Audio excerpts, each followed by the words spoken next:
Poland, Warsaw, March 14th, 1980. 11:13 a.m. LOT Airlines Flight 007 from New York has slipped behind the Iron Curtain and is minutes from landing at Warsaw's Okęcia Airport in communist-controlled Poland. It's been a smooth and uneventful flight for Captain Paweł Lipowicza and his flight crew. There are 87 people aboard, including Ania Jonta, the famous Polish pop singer, and the U.S. amateur boxing team, which is set to compete against its Polish rivals. But about a minute before touchdown, the plane aborts landing and starts to climb. Radio contact with Lot 007 is lost. And then about 26 seconds later, eyewitnesses hear a loud explosion. The plane nosedives into the ground, just over 900 meters from the runway. 87 die, and there are no survivors. At 11:13 a.m., the plane is 8 kilometers out from Warsaw Airport, about 1 minute from landing. The pilot reports a problem.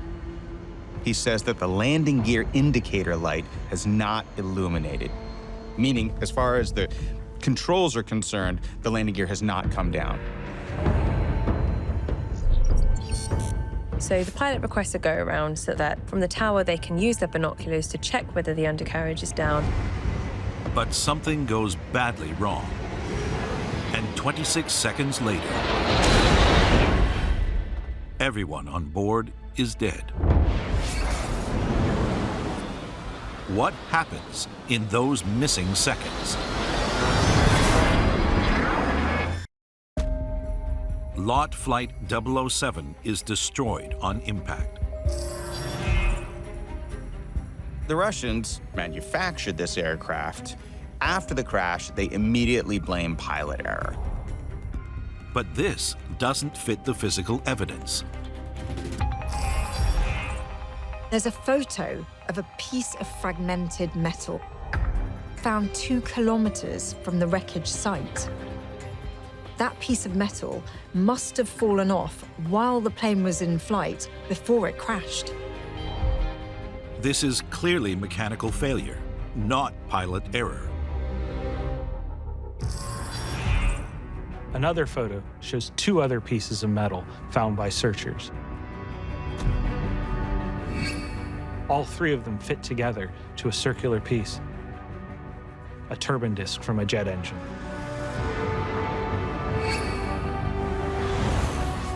The turbine discs sit at the rear of the jet engine, where they are turned at very high speeds by hot exhaust gases. One of these has failed catastrophically. But which one? This is one of the few crash scene photographs available.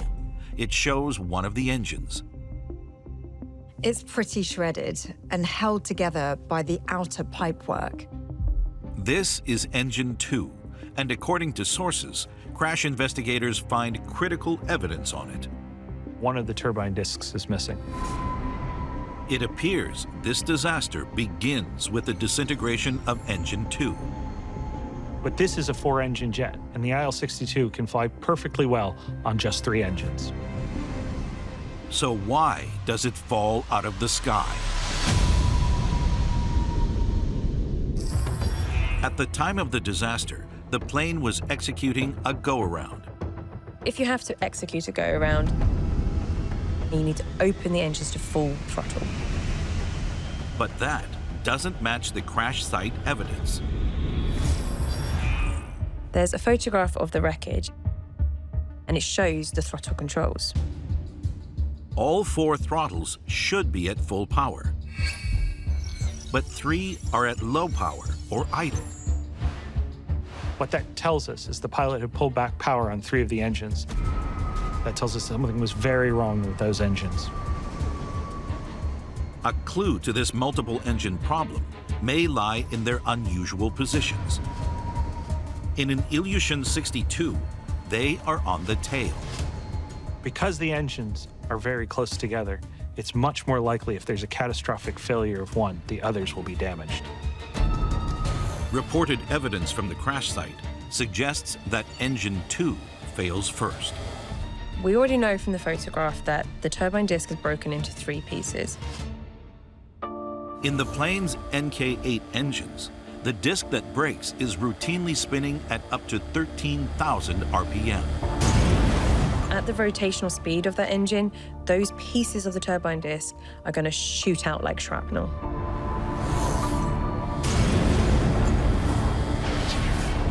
We're pretty certain that a piece of shrapnel from engine 2 hit engine 3. The problem is, to do that, it would have had to go straight through the tail where the flight controls are. A surviving photograph shows flight control links from the tail. Both these links have been sliced through. It's likely that they were cut by shrapnel from engine 2. Without the tail controls, there's no way the pilots can keep Lot 007 in the air. The whole disaster is a cascade of failures, beginning with a shattered turbine disc.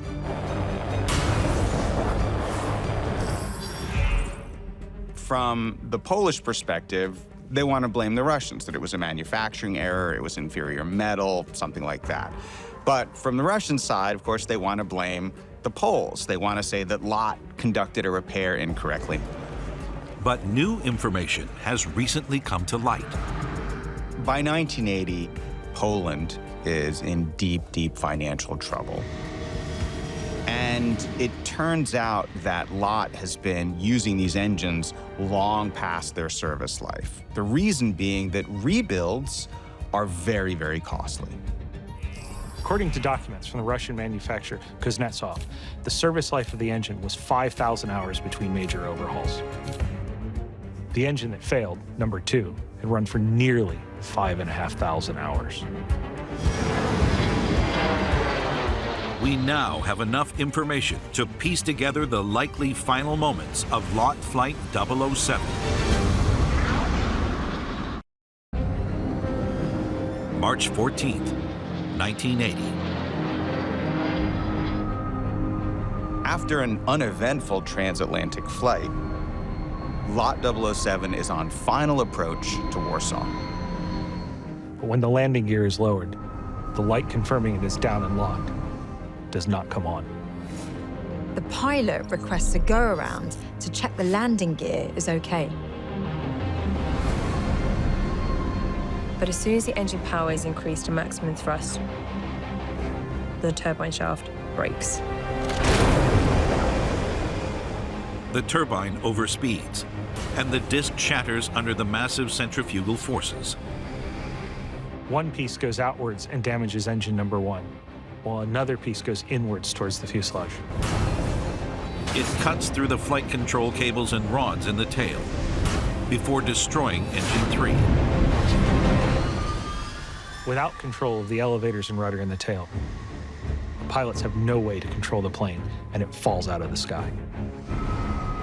It nosedives towards the ground at 350 kilometers an hour. For the passengers on board, this must have been a terrifying experience. Everything was going fine, the weather is calm, the flight is smooth, and then out of nowhere, there's this huge bang, and the plane begins to drop out of the sky like a stone. We know that the flight crew was still fighting to control the plane because they'd altered the position of the throttles. There is one final piece of information about the loss of Lot 007. The plane was plunging towards a youth detention center that had hundreds of people in it. But at the last moment, it changed course and plummeted into a moat. The only working controls left to the flight crew were the ailerons on the wings. Despite the fact that the plane was going to crash, it seems the pilot, Captain Pavel Lipovitsha, still managed to veer off course and avoid mass casualties. That sounds like a pretty heroic thing to do when you know you're going to die. All 87 passengers and crew are killed on impact.